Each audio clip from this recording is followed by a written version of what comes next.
E a Rede TV sai na frente pela primeira vez em nosso país, uma emissora de TV dá oportunidade a dois jornalistas negros, né, Rô, de apresentar juntos o principal telejornal da casa. Nós agradecemos à diretoria da Rede TV por essa oportunidade. Sem dúvida, agradecemos sim. Lu, obrigado, Rede TV, por nos permitir participar desse marco histórico. 20 anos nessa batalha, cada posição muito comemorada, muito festejada, a possibilidade de ser repórter, a possibilidade de entrar ao vivo pela primeira vez, lá atrás, fazer o primeiro jornal em rede nacional. Enquanto os brancos dominam as bancadas e as reportagens, os negros quase não são vistos como jornalistas na televisão brasileira. A falta de diversidade étnica no telejornalismo se revela como um impasse na construção de uma sociedade brasileira igualitária, já que os afrodescendentes não se veem nesse espaço e não se sentem devidamente representados. De acordo com o IBGE, 53% da população brasileira é composta por pretos ou pardos, todos agrupados na definição de negros. Se a maior parte da população brasileira é negra, por que esse quadro ainda não mudou?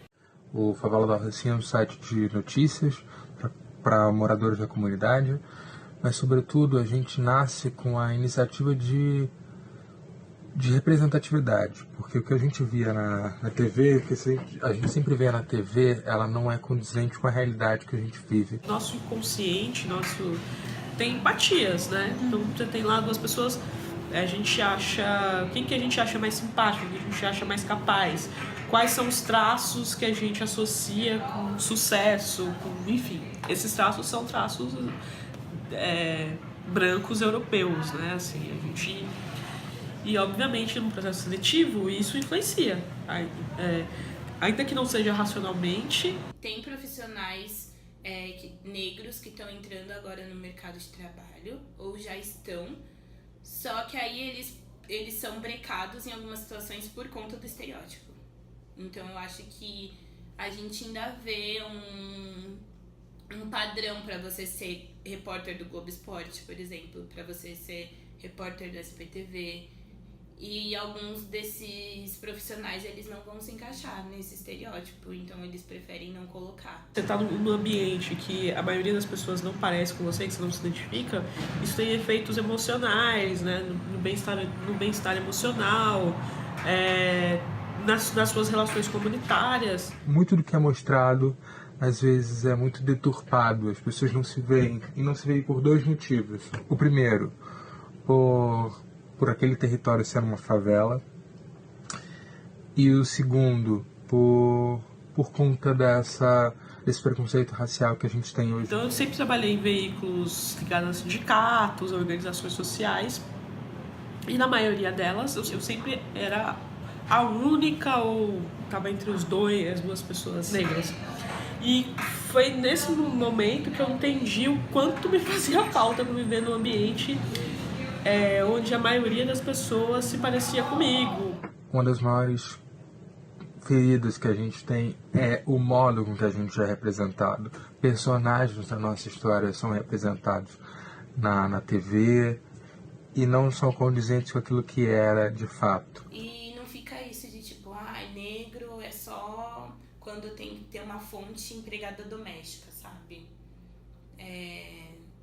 Tem muita gente fazendo trabalhos super legais e de vez em quando não tem voz, sabe? Não tem visibilidade porque a gente opta por fontes que são homens brancos e de classe média alta. Quando você quer ter uma matéria mais voltada para periferia, essas coisas, só aí você procura um negro.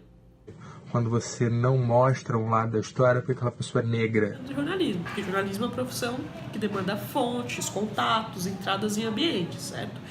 Então, se eu estudei no Gracinha, no Equipe, no São Domingos, no não sei o que lá, no Objetivo, no Ângulo, com colegas que depois vão ser advogados, juristas, economistas, vão estudar na FEA, a minha competência vai parecer maior, mas não é minha competência, é porque as minhas relações sociais passam por isso. Então, e é você, os seus pais, né? Muito comum, tipo, cara, o amigo do meu pai é juiz, o amigo do meu pai é delegado, o amigo do meu pai é chefe da polícia. O amigo do meu pai é pedreiro, o amigo do meu pai é dono de um botequim lá no Grajaú. Eu reconheço que eu sou uma exceção. E não é porque eu sou boa, nada disso. É porque eu tive privilégios na minha vida que me trouxeram até aqui. Porque eu não represento, tipo, a maioria das meninas negras do Brasil. Que práticas são criminalizadas, o funk, os baile funk são criminalizados, porque eles são práticas majoritariamente negros. Porque se você vai na Maria Antônia hoje, que é véspera de feriado, vai estar rolando lá um brancadão muito louco, com a polícia protegendo o uso de drogas aberta na rua. Muitas pessoas que você pegar lá vão estar com uma quantidade de drogas muito maior do que se você fizer uma comparação com os presos, sei lá, na última semana, a apreensão de drogas nas últimas semanas, que a polícia militar para uma pessoa na rua. Mas por que os jornais tratam aquela cena de uso aberto? O povo, quem trabalha na Cracolândia, chama a cena, o fluxo da Cracolândia de cena aberta de uso de drogas. O que acontece sexta-feira na Maria Antônia é a mesma coisa, mas nunca vai ser tratado como uma Cracolândia, né? Obviamente com todas as diferenças reais que isso tem, né? Obviamente é muito diferente o que acontece ali, mas o uso, a cena aberta de uso de drogas, mano, qualquer um pode ir lá e ver o que vai acontecer. A cobertura de jornal, de novo, ela é produzida por pessoas que têm incutido uma racionalidade racista. São estruturas que são escritas para uma divisão social racista. Quando você associa, por exemplo, o tráfico com territórios que são majoritariamente negros, a pessoa pode falar, não, mas não, traficante, não sei o que lá, sei lá, o menino foi pego com 2 gramas de maconha e foi preso como traficante, né? Isso não tem a ver só, tem a ver com isso, onde que esse menino estava, né? Provavelmente ele não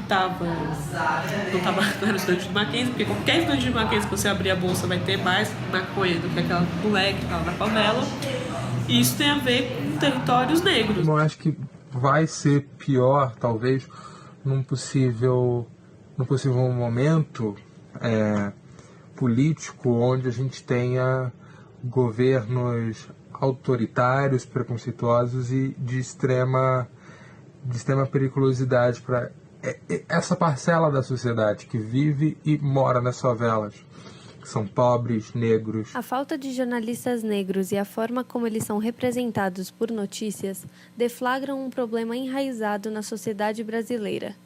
A luta contra a falta de representatividade e a realização de produções independentes de jornalismo afro-brasileiro podem ser caminhos para combater o racismo, e os profissionais têm como missão expor a deturpação da própria história e desconstruir narrativas preconceituosas.